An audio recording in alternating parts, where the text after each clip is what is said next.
네, 반갑습니다.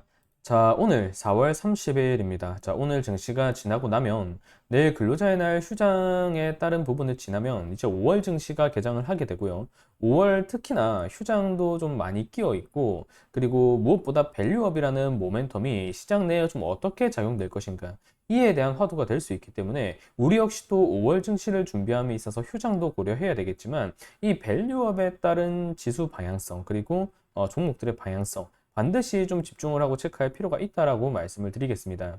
자, 그 측면으로 오늘 KB금융 한 번 더 좀 체크를 할 수 있도록 할 건데, 일단 밸류업이 시행되었던 그 시기와 골자가 1월에 미국 증시와 달리 우리 증시가 디커플링을 좀 깊게 보이면서 코리아 디스카운트 우려가 나왔고요. 이를 해소하기 위한 측면으로 밸류업 정책, 저 PBR에 대한 개선 포인트가 크게 잡혔습니다. 그 흐름으로 상당히 금융주들을 비롯해서 현대차, 기아차라던가 이런 홀딩스 붙은 지주사라던가 이런 강한 흐름을 좀 한두 달 사이에 좀 끌어냈던 이력이 있죠. 그래서 그 시기를 한번 되짚어 본다라고 한다면 일단은 이번에 밸류업 관련해서 2일이죠. 네, 2일에 밸류업 관련 이거 2월 달이고 이것도 잠시 후에 체크를 드리겠지만 일단 이것부터 먼저 보겠습니다. 자, 공개 임박 밸류업 가이드라인 이르면 다음 달 첫 공시라고 되어 있는데, 자, 보면 2일이죠. 다음 달 2일, 5월 2일에 기업 밸류업 지원 방안 2차 세미나를 개최하고 기업 가치 제고 계획 가이드라인 제정안을 공개할 예정이다라고 되어 있습니다. 자, 일단 의무는 아니라고 한 부분에 따라서 지난 2월 26일 잠시 후 체크 드리겠지만, 이에 따른 실망감으로 해서 개인과 외인이 저 PBR 관련 종목들에 대해서 좀 매도세를 좀 거칠게 한 부분이 있고요. 사실 밸류업에 대한 모멘텀을 좀 확보하려고 하면 어느 정도 강제성이 필요한 것 아니냐, 이런 의견이 좀 나왔던 만큼 당시에는 좀 실망감으로 좀 형성된 부분이 있었지만, 어쨌든 5월 2일에 다시 한번 관련 세미나를 열고 2월 달에 형성되었던 내용들에 대한 포인트가 수정되고 보완될 것이라는 기대감이 좀 상당히 좀 크게 잡혀 있는 부분, 그에 따른 움직임으로 원래는 6월 중에 공식 가이드라인을 확정해서 좀 발표할 예정이었으나, 이를 정말 정부의 자신감인지 모르겠지만 아니면 시장의 좀 불확실성 이를 달래기 위한 것인지 모르겠지만 5월 중으로 지금 확정 발표를 지금 하겠다라고 좀 방안을 내놓고 있습니다. 좀 가이드를 살펴본다라고 하면 일단 오는 2일 목요일이겠죠. 목요일 날 기업 밸류업 정책과 관련해서 새로운 가이드라인을 좀 공개를 하고요. 그리고 피드백을 거치면서 한 달 이내에 확정안을 좀 발표하겠다라고 볼 수가 있는 거겠죠. 2월 26일에 당시 좀 발표되었던 포인트를 본다라고 하면 말씀드렸던 것처럼 강제성보다 인센티브에 초점이 맞춰졌던 부분에 대해서 시장은 실망감을 좀 내비쳤던 부분이고요. 외인과 기관뿐만이 아니라 사실 개인도 순차적으로 매도세를 취했던 시기다라고 볼 수 있습니다. 뭐 당시에 이거를 좀 성실히 한다라고 했을 때 뭐 상장을 주겠다 뭐 이런 내용들로 인해서 말장난하는 거 아니냐, 말뿐인 이런 정책성 아니냐, 이런 얘기들이 많이 나오면서 여론의 몰매를 상당히 좀 거세게 맞았던 이력이 있기 때문에 이번 5월 2일 날 발표되는 1차 가이드, 2차라고 봐야 되겠죠. 2차 가이드라인에서는 1차 때보다 좀 개선된 포인트들을 충분히 좀 기대를 해볼 수 있겠다라는 측면에서 이번에 내용이 좀 기대가 되는 부분이고 5월 증시를 준비함에 있어서 반드시 체크해야 될 부분이다, 이렇게 보시면 되는 겁니다.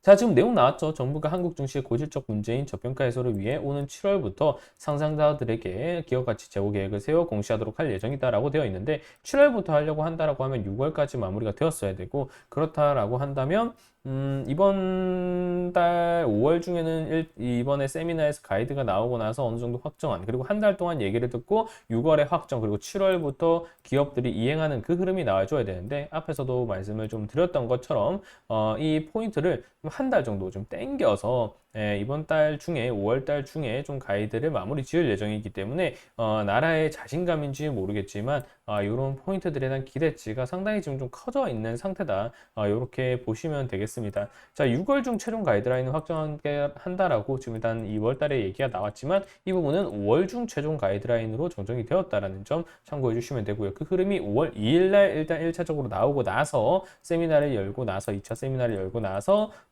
보통은 한 달 정도는, 한두 달 정도는 의견을 들어야 되는데, 요거를 한 달 이내로 의견을 듣고 좀 강하게 정부가 좀 이끌어가고자 하는 모습이 나오고 있기 때문에 뭐 세제 혜택이라던가 뭐 강제성은 아무래도 의무가 아니라는 부분에 따라서 좀 아쉬움이 있긴 하지만 만약에 이전에 금감원에서도 얘기했던 것처럼 어떤 불이익이 인센티브가 아니라 불이익이나 페널티 측면이 좀 고려가 되는 부분이라고 한다면 뭐 의무 사항은 아니기 때문에 그 데미지가 가해질 수는 없겠지만 충분히 증시 참여자들 입장에서 본다라고 한다면 이런 저비비알의 밸류업 모멘텀은 더욱 거세질 여지가 높다 이렇게 볼 수 있겠습니다. 그 측면에서 일단 KB금융을 좀 주목하고 있는 부분이고요. 2월 26일이면 요 포인트입니다. 요 포인트. 지금 당시에 보면 자, 당시 구간에 보면 발표를 앞두고서 실망 매물이 어느 정도 서서히 좀 가닥이 잡히면서 이때부터 의무 사항은 아니다 뭐 이런 얘기들이 좀 많이 나왔죠. 나오다가 5일선을 타고서 재차 반등을 좀 강하게 잡아주는 모습을 볼 수 있었고요. 최근에는 일단은 매물대에서 장기 이평선을 깨지 않고 요 사이 구간을 지키면서 반등을 다시 한번 5월 밸류업을 앞두고서 강하게 잡아주는 모습인데 개인적으로 5월 2일 발표가 되고 난다라고 하면 일단 매물대를 돌파해준 자리 자체는 의미가 있지만 여기서 한 차례 조정을 주고 갈 가능성이 매우 높다라고 보고 있습니다.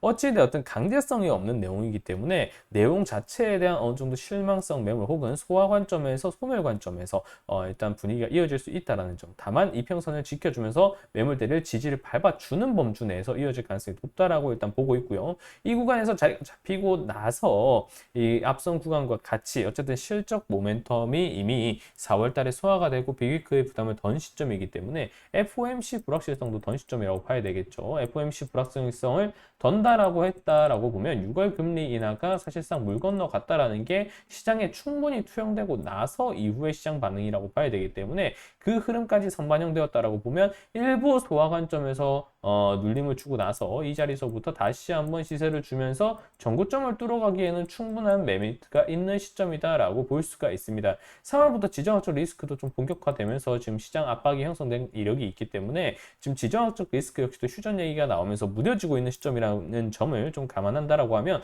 충분히 지금 시점은 저 PBR 관련해서 모멘텀이 소멸로 이어지기보다는 추가적인 탄력을 키워가기 위한 전고점 포인트를 좀 뚫어내기 위한 흐름으로 이어질 가능성이 매우 높다라는 측면에서 밸류업 관련해서 일단 정부의 자신감이 나오고 있는 상황이기 때문에 1차 세미나에서 나왔던 내용을 보완한다라는 측면으로 본다라고 하면 그 모멘텀만으로도 충분히 KB금융을 비롯한 금융주들, 저 PBR 관련주들 어쨌든 6월 금리 인하 기대감이 물러간다라고 하면 금융주, 보험주들에 대한 1차 수혜 역시도 고려를 할 수 있는 부분이기 때문에 다시 한번 주도성을 형성하면서 신고점을 뚫으러 갈 가능성이 매우 높은 자리다 이렇게 좀 정리를 드릴 수 있겠습니다. 자, 4월 증시도 이제 벌써 마무리가 되는 시점입니다. 한 달 증시도 모두 정말 수고 많으셨고 저는 또 5월에 개장과 함께 저 PBR 정책 확인하면서 다음 시간에 다시 한번 인사드릴 수 있도록 하겠습니다. 감사합니다.